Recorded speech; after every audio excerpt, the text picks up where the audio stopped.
Bonjour et bienvenue dans mon cours de cuisine by Tupperware. Aujourd'hui, nous allons réaliser un risotto lardon parmesan dans l'Ultra Pro en cuisson four traditionnel.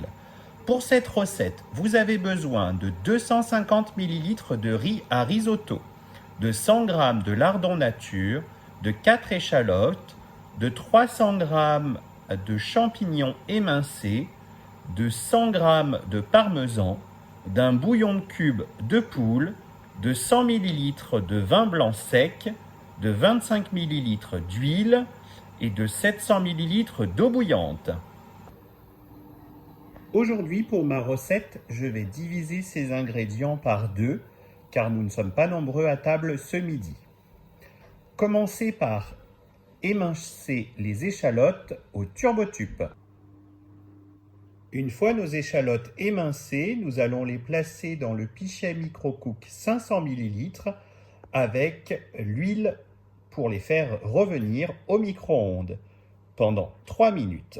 En ce temps, vous pouvez mettre votre eau à bouillir afin d'y délayer l'équivalent d'un cube de bouillon de poule. Une fois les échalotes revenues, nous allons pouvoir y ajouter le contenu des lardons.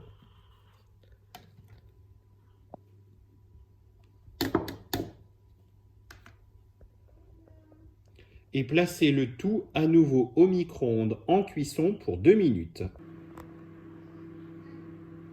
On ajoute le contenu de notre bouillon cube à notre eau.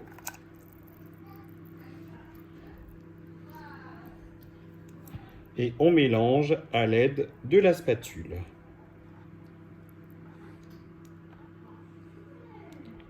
Afin de faciliter la préparation, je vous conseille d'émietter votre bouillon cube au préalable. Son mélange se fera beaucoup plus facilement.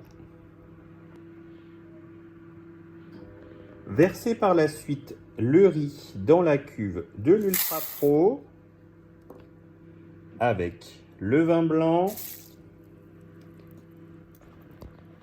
les champignons préalablement émincés,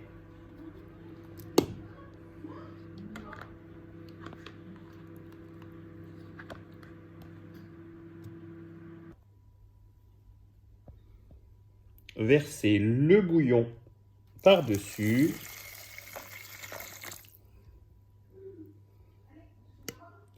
et ensuite ajoutez les échalotes et les lardons. Regardez le résultat de vos lardons et échalotes revenus au micro-cook, c'est vraiment révolutionnaire.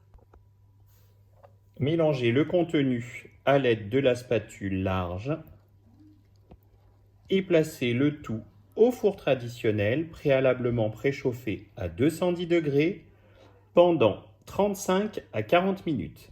L'intégralité du bouillon doit avoir été absorbée par le riz. Cela sera pour vous un indicateur de cuisson.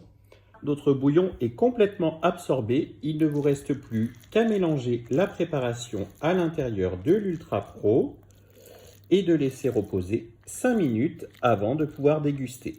Pour ma part, je préfère rajouter le parmesan par-dessus en copeaux afin de garder une vraie texture, mais vous pouvez également le râper et dans ce cas-là, incorporer les 100 g de parmesan au moment de mélanger. Bon appétit!